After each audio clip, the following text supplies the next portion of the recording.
In this video, I'm going to be talking about the ZwoBot Trails device. ZwoBot is a suite of Max for Live devices that allows you to create visuals inside Ableton Live. I've dropped this Trails device into my project, I've already connected it to the player, and I've just loaded in a video of a live performance. If I turn this Trails device on, nothing's happening at the moment because we need to adjust some of these settings first. First up, we have to turn up this strength dial.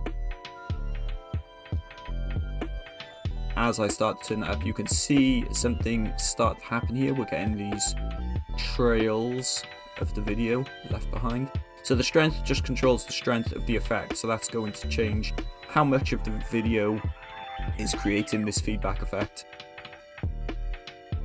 Now it's still not that noticeable because we've got the flow dial turned down, but if we start to turn that up, we get some movement. So when the flow dial is turned right down, this trail isn't going to be moving, but if you start to turn it up, you can see we start getting a bit of movement, and this dial controls the intensity of that movement.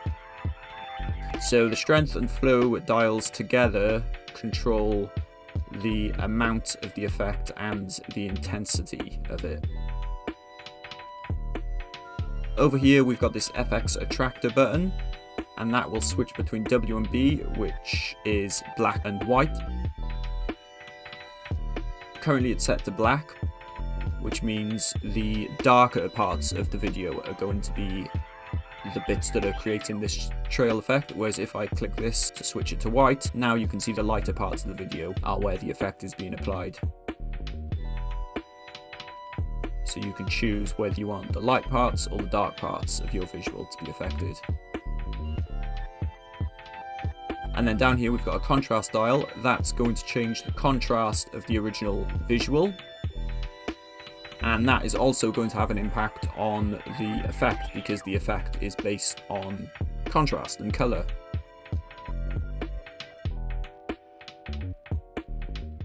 All of these dials have beat controls, which means you can sync them with your project's BPM.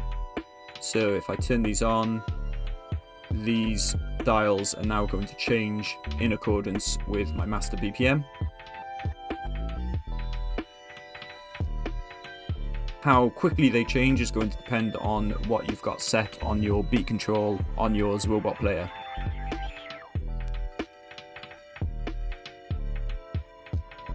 They also all have sound reactivity, so we can have them respond to the incoming audio by using these buttons here. So I'm going to turn strength down and I'm going to set that to respond to the lower frequencies. So now it's getting higher in accordance with the lower frequencies.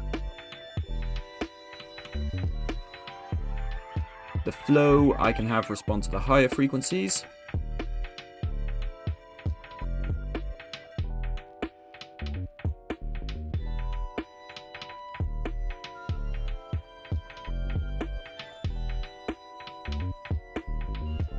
In the bottom left hand corner we've got our usual transparency and blend modes.